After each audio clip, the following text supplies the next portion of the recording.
Hello students, today we are going to see Michelson-Morley experiment. This experiment set the stage for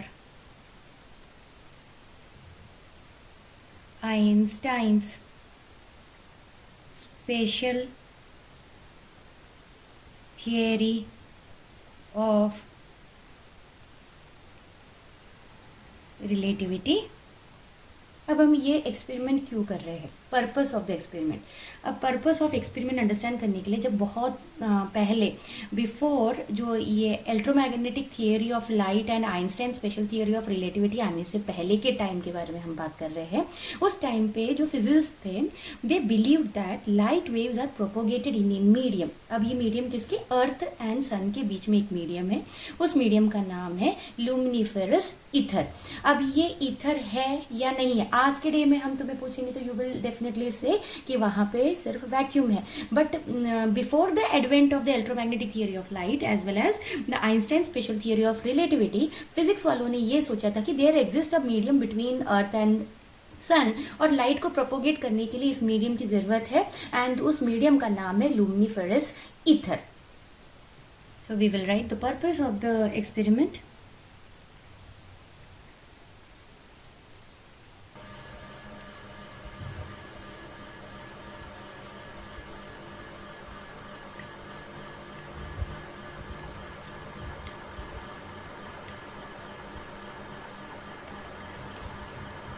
Understand the purpose of experiment.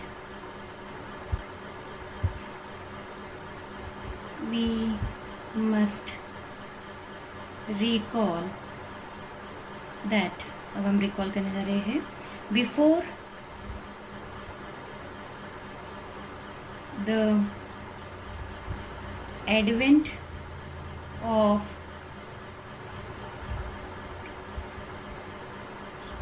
electromagnetic theory of light and Einstein's special theory of relativity,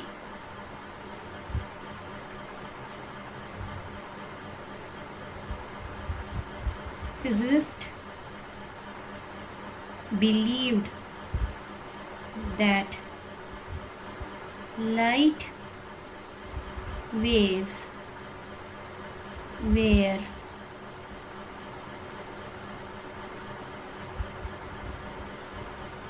propagated in a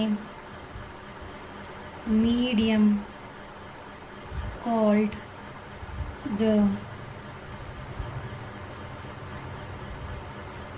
luminiferous ether. Very important word है luminiferous ether. Is उन्होंने ये believe किया है कि there exist a medium called as luminiferous ether exist between the earth and the sun. Also we know the velocity of light is 3 into 10 to the power 8 meter per second. Now the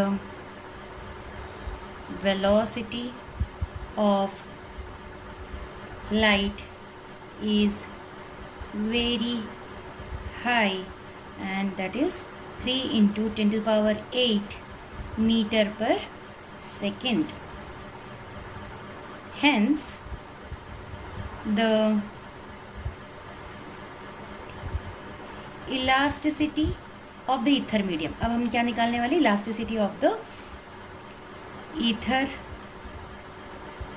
medium must be very high according to the formula. हमारे पास formula भी है, C is equal to under root E by rho, where E is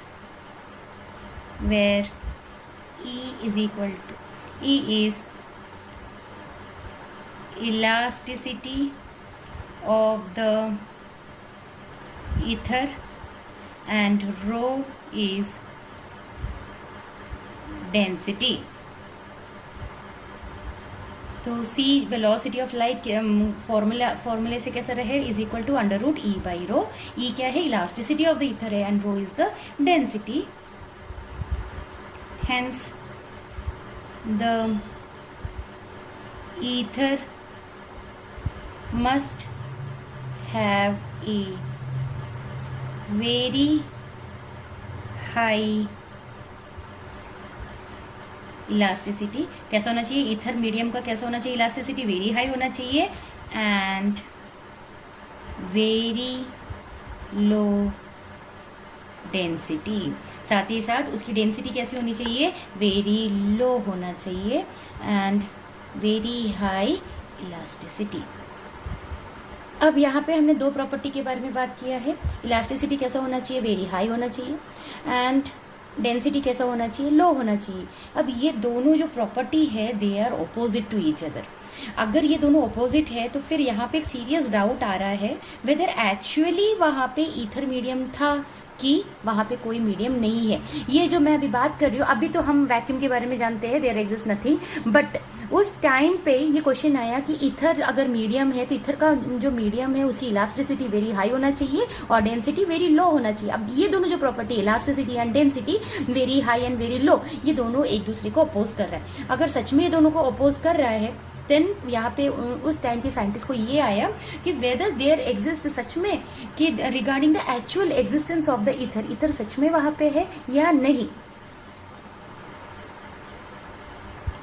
These two properties are opposite to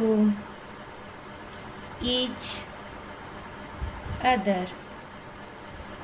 Hence, there were serious doubts regarding the actual existence of ether.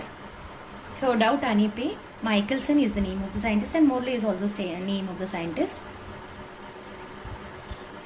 Michelson and Morley in the year 1887 carried out an experiment to detect the effect of motion of earth through the ether on the velocity of light. अब जो experiment था was very much sensitive to detect the expected fringe shift. तो यहाँ पे हम fringe shift देखने वाले हैं. माइकलसन मोरले फ्रिंज शिफ्ट, अगर देयर एग्जिस्ट है ईथर मीडियम तो वहाँ पे फ्रिंज शिफ्ट होना चाहिए. So the experiment was very much sensitive to detect the expected fringe shift. अब इन्होंने एक्सपेरिमेंट वगैरह कंक्लूड कर लिया और एज एक्सपेक्टेड रिजल्ट उल्टा निकला. Means but to everyone's surprise. उन्होंने क्या एक्सपेक्ट किया था कि अगर ईथर है तो वहाँ पे फ्रिंज शिफ्ट मिलेगा, बट यहाँ पे कोई फ्रिंज शिफ्ट नहीं मिला। No fringe shift was found, hence Michelson Morley experiment is the most significant negative result experiment ever performed। इसे एक्सपेरिमेंट को दूसरे नाम से भी जाना जाता है, negative result experiment. Very important, either question Michelson Morley experiment बोलेंगे या नेगेटिव रिजल्ट एक्सपेरिमेंट भी बोला, तो you need to write this Michelson Morley experiment. और according to the Michelson Morley experiment उन्होंने ये सोचा था कि if there exist ether medium then वहाँ पे फ्रिंज शिफ्ट होना चाहिए, but after the experiment they found that there was no fringe shift, and hence this experiment is also known as the negative result experiment। this is the diagram of Michelson Morley experiment। यहाँ पे S जो दिख रहा है, this is the monochromatic source। अब monochromatic source से यहाँ पे रे आ रहा है, and here one mirror we placed, and this mirror is called as compensating glass plate। अब जो compensating glass plate है ये इसको माउंट किया है 45 डिग्री, वेरी इंपॉर्टेंट, 45 डिग्री पे, and it is partially silvered. ये क्या है? Partially silvered from the rear side, इसके पीछे के साइड से इसे पार्शली सिल्वर्ड किया। अगर फुल्ली सिल्वर किया होता तो यहाँ से जो भी रे आया होता यहाँ से इंसिडेंट होने के बाद यहीं से बैक चला गया होता। Since it is partially silvered तो ये आगे जाएगा, ट्रांसमिट होगा, ठीक है। यहाँ पे आने के बाद यहाँ से रिफ्लेक्ट होगा and it will go up. यहाँ पे एक मिरर है M1 and this M1 is vertical ऊपर है एग्जैक्टली यहाँ। दिस इज़ फुल्ली सिल्वर्ड यानी फुल रिफ्लेक्टेड, फुल्ली रिफ्लेक्ट है, यहाँ पे फुल रिफ्लेक्शन होगा, यहाँ पे फुल नहीं होगा। सो this is partially silvered and this is fully reflected one. तो यहाँ जाने के बाद यही से पाथ से हमारा रे बैक आएगा, एंड यहाँ से पास होने के बाद and you can see through the telescope. But since earth is moving with velocity v, तो M1 के बाद कुछ देर के बाद M1 प्राइम में हमारा जो मिरर है M1 चला गया। अब यहाँ पे जो रे रहेगा ये पाथ ऐसा लेगा, this will go like this and we will extend. यहाँ पे ये जो रहेगा यहाँ चला जाएगा, G प्राइम में चला जाएगा, O यहाँ पे आ जाएगा O डैश में। Here also one mirror is there, it is also fully reflecting. तो यहाँ से भी ये क्या होगा? रिफ्लेक्ट होगा, and here when they interfere, क्योंकि हमें ये क्यों कर रहे हैं, हमें यहाँ पे इंटरफेरेंस चाहिए। इंटरफेरेंस पैटर्न के लिए हम ये कर रहे हैं, जिस पाथ में जा रहा है उसी में से व्हेन इट कम बैक्स, यहाँ पे जब आएगा this two rays will come back to this point O and they will interfere and you will get a interference pattern, because यहाँ पे हम फ्रिंडशिप देखना चाहते हैं। And after because of the movement of the earth, तो क्या होगा? Velocity v से ये हो गया M1 प्राइम में गया, एज वेल एज M2 जो मिरर है वो जो B लोकेशन में था B प्राइम में चला गया M2 प्राइम में, एंड यहाँ से the reflection will take place like this. I hope ये डायग्राम समझ में आ गया। Since this is a ray diagram, very important, you need to show the rays दिखाना बहुत इम्पॉर्टेंट है। नाउ अभी जो apparatus देखा था, apparatus के बारे में लिख लेते हैं। apparatus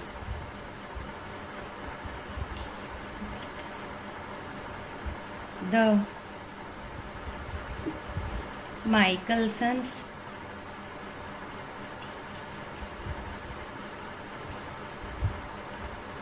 interferometer consists of, first है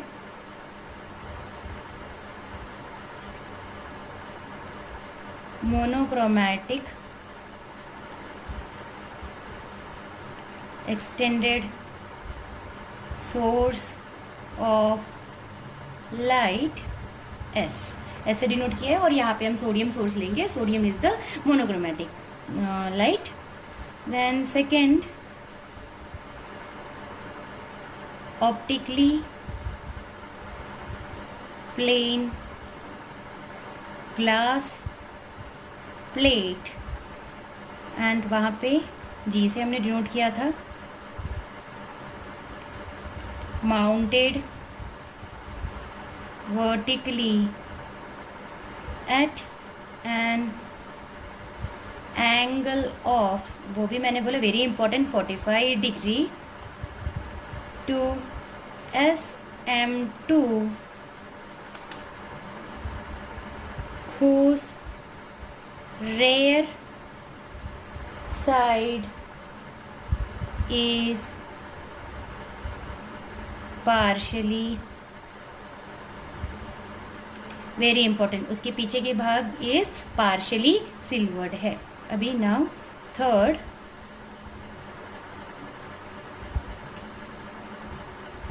another compensating glass plate G prime to make the path described by two beams optically equal.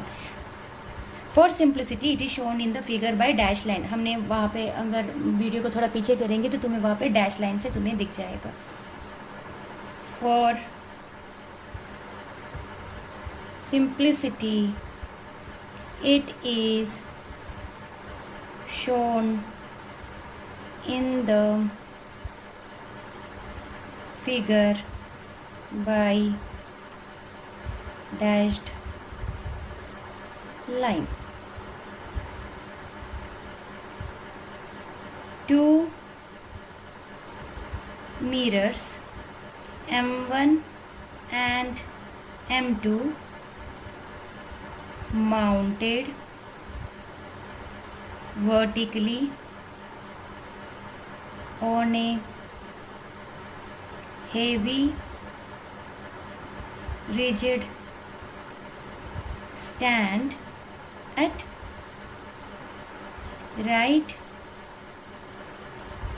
angles to one another. Exactly ऊपर तुमने देखा यहाँ पे सोर्स था और यहाँ पे M1 था, ठीक है, M1 और यहाँ पे M2 था। Another and a viewing telescope, a narrow beam of light coming from source capital S is divided into two parts by the optically plane glass plate G।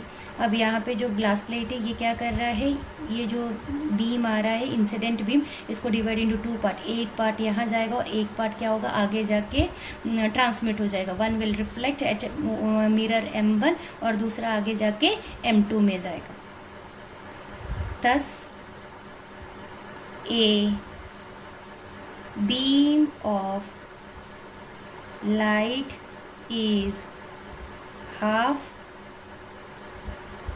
reflected and half क्या होगा transmitted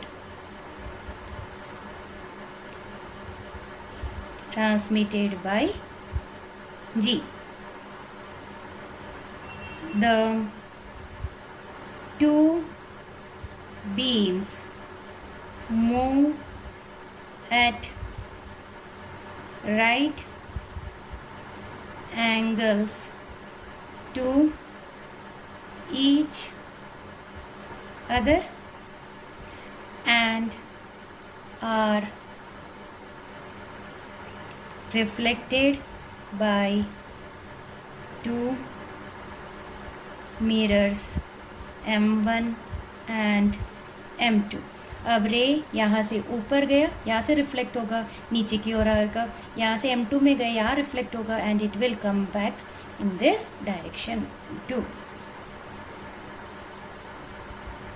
the two beams after reflection from mirrors return to O। जैसे मैंने बताया दोनों वापस आएगा, O के पास वापस आ जाएगा, रिटर्न टू O एंड वहाँ पे क्या दोनों क्या हो जाएगा, रीयूनाइट। अब जब रीयूनियन होगा दोनों वेव्स का, they produce a interference pattern. They produce interference pattern in the direction of E।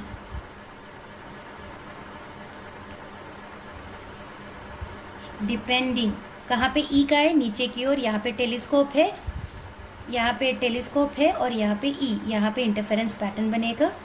Depending upon the optical path difference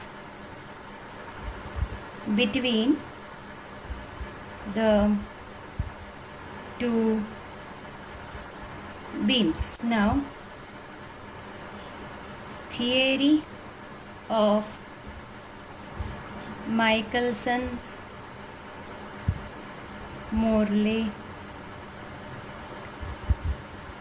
experiment. तो हमने अभी देखा यहाँ एस था सोर्स, यहाँ से आ रहा है, यहाँ पे M1 है, गया यहाँ पे M2 है, this is O glass plate G at 45 degree. अब ये जो डिस्टेंस है दिस इज़ O, यहाँ पे मिरर A है एंड दिस इज़ B। अब जब डायग्राम ड्रॉ करेंगे तो कीप इन माइंड ये this distance and this distance they should be equal. मेरी ड्राइंग में गड़बड़ है बट वाइल ड्राइंग ये दोनों कैसा होना चाहिए, इक्वल होना चाहिए। OA is equal to OB। So we will write the OB arm of the interferometer is placed parallel to the velocity v of the earth। अब जैसे मैंने बोला let OA is equal to OB is equal to small d and C क्या है, small c is the velocity of light। ये OB है तो OB के डायरेक्शन में वेलोसिटी अगर V है तो BO के डायरेक्शन में वेलोसिटी कैसा रहेगा, -v। Therefore, the velocity of the transmitted wave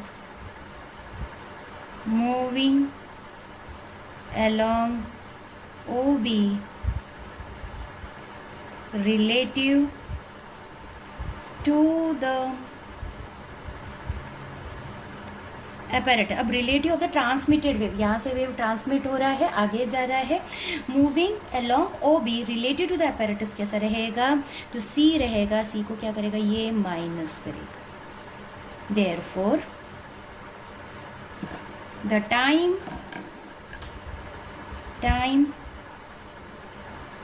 required by the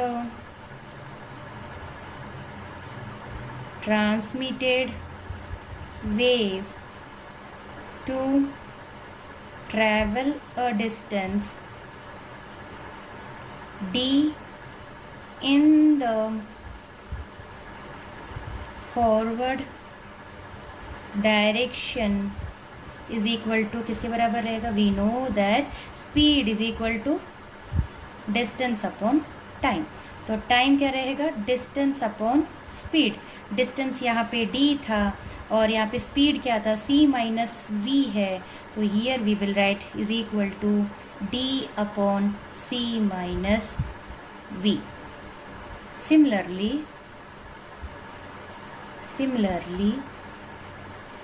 velocity of transmitted wave along BO, अभी उल्टा डायरेक्शन में BO, relative to the apparatus is equal to, हमें पता है C माइनस ऑफ नेगेटिव है इसलिए minus V is equal to, you will get C plus V. Therefore time required by the transmitted wave to travel a distance d in the backward direction, जैसे ये किया था, ये मिलेगा c d upon C plus v. Therefore total time t1 taken by the transmitted wave to travel a path O से B plus B से O, इतना हमारा टोटल पाथ है. That is to and fro is given by t1 is equal to D upon C minus we plus D upon C plus v. से सॉल्व करेंगे तो 2cd upon C square minus V square is equal to 2cd. C square common निकालेंगे तो हमें bracket के अंदर मिले 1 upon under root 1 minus V square upon C square.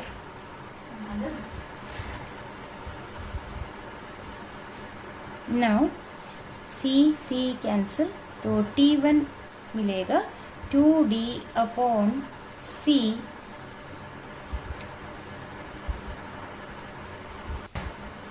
Now तो t1 कैसे मिलेगा, t1 is equal to D upon C minus we plus D upon C plus V is equal to 2cd upon C square minus V square. यहाँ से हम सी square common निकाल लेते हैं, 2cd upon C square. अब यहाँ पे बचेगा 1 minus V square upon C square.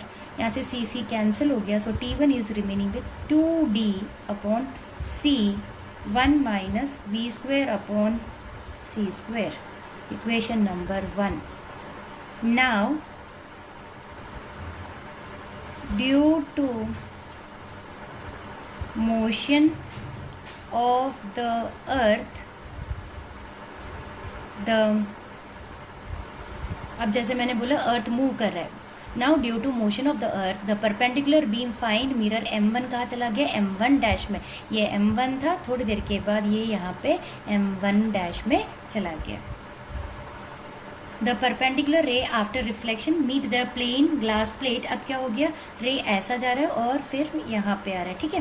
तो न्यू पोजीशन ओ डैश पे चला गया as shown in the figure.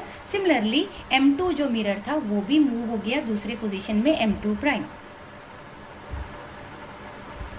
Similarly mirror M2 also moves to a new position M2 dash. Now let small t time in which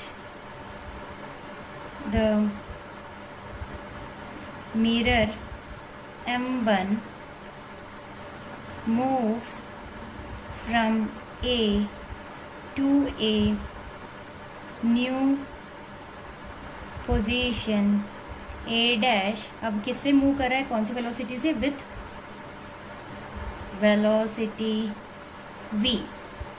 now we are going to consider this triangle OPA dash। In triangle OPA dash यहाँ पे हम Pythagoras theorem लगाएंगे। We have, तो ये मैंने यहाँ draw कर लिया OPA dash। ये जो डिस्टेंस है CT है, ये मूव कर रहा है VT से, and this is small d। तो पाइथागोरस थ्योरम यहाँ लगेगा, तो यहाँ मिलेगा we will get C square T square is equal to D square plus V square T square. Now D square is equal to C square T square minus V square T square. यहाँ से T square common आ जाएगा। D square is equal to T square C square minus V square. From this equation T square is equal to D square upon C square minus V square. Therefore T is equal to D upon under root C square minus V square, which is equal to D upon C मैंने बाहर निकाल लिया, under root 1 minus V square by C square, क्योंकि यहाँ हम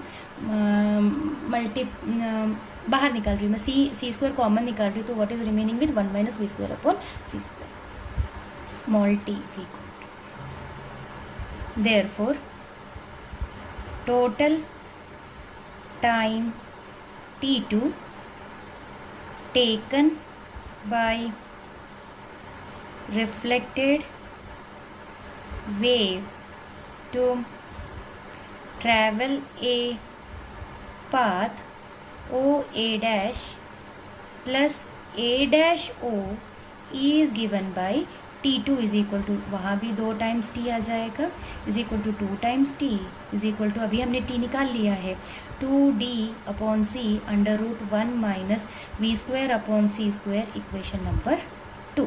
अभी हमें time difference चाहिए। Therefore the time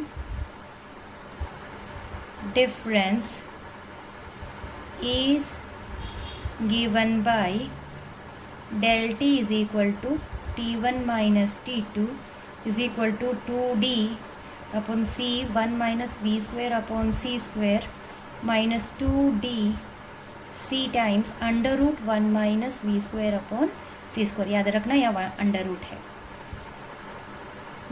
this is equal to 2D upon C common आ गया, 1 minus V square upon C square minus 1 minus 1 minus V square upon C square to the power minus 1/2। This is equation number 3। अब हम इसे expand करेंगे by using the binomial theorem and neglecting the higher. V square का जो higher है, अगर higher जो terms है, क्योंकि V square by C square है तो टर्म्स छोटे होते जाएंगे, तो हाइयर टर्म्स को हम नेगलेक्ट भी करेंगे। Expanding the terms in the bracket by the binomial theorem and neglecting higher powers of v square by c square, तो हमें क्या मिलेगा, del t is equal to 2d/c v square upon 2c square मिलेगा, which is equal to 2 cancel हो गया, c तो ये बच रहा है d v square upon C cube, equation number 4. Now the interferometer is, अब उन्होंने क्या किया, इंटरफेरोमीटर को ये वाले ऐसे डायरेक्शन में था, उसको 90 डिग्री उन्होंने रोटेट कर दिया, is rotated through 90 degree, and उन्होंने फिर से टाइम डिफरेंस फाइंड आउट किया जैसे अभी हमने निकाला है, एंड टाइम डिफरेंस, अब उसे हम डिनोट करेंगे del t dash between the reflected and transmitted waves is given by del t dash is equal to, अब जो मिल रहा है minus d v square upon सी क्यूब, यहाँ डी वी स्क्वायर अपॉन सी क्यूब मिला था, यहाँ पे minus d v square upon C cube upon the rotation of the interferometer by 90 degree. So this is equation number 5. Hence, on rotation through 90 degree, the time difference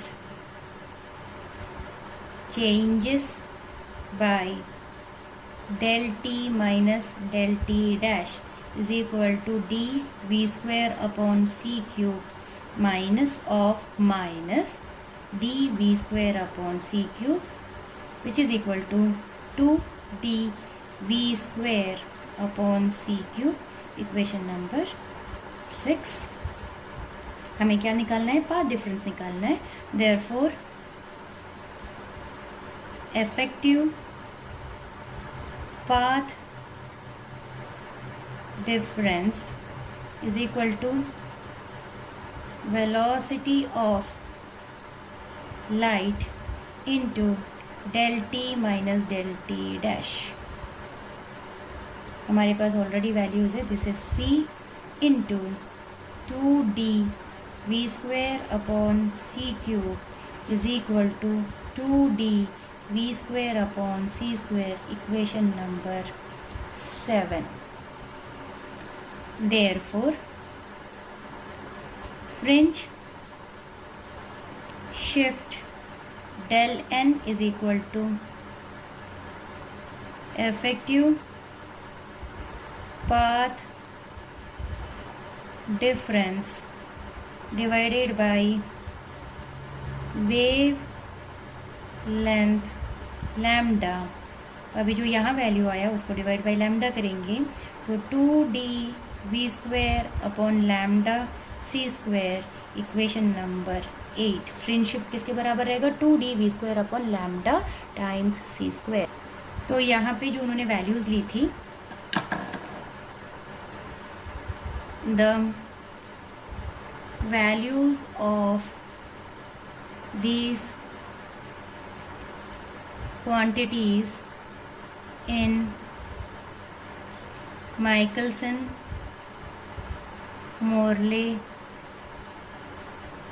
experiment where जो small D था वो 11 metre के बराबर था.